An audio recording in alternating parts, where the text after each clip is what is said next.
As day broke, the ground advance began. Peshmerga forces, along with the Iraqi army, are taking the lead in the offensive.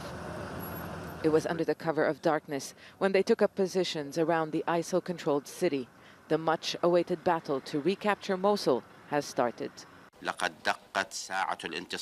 time of victory has come, and hereby we announce the start of the offensive to retake the city of Mosul. We announce the start of the heroic operations to liberate you from the tyranny and the brutality of ISIL. The US-led coalition is providing cover from the sky, but US troops are on the ground as well.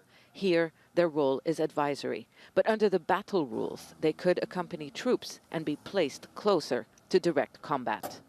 This is the beginning of what could be a long battle. ISIL has been preparing for this fight. It has fortified its positions and dug trenches around the city of Mosul. It can also use an estimated 1 million people inside Mosul as human shields.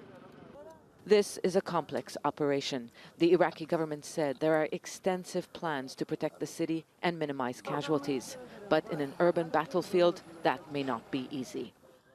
There is kilometers of ground to take before reaching Mosul's city center, ISIL's only urban stronghold in Iraq. Troops have to advance slowly because of IEDs and booby traps.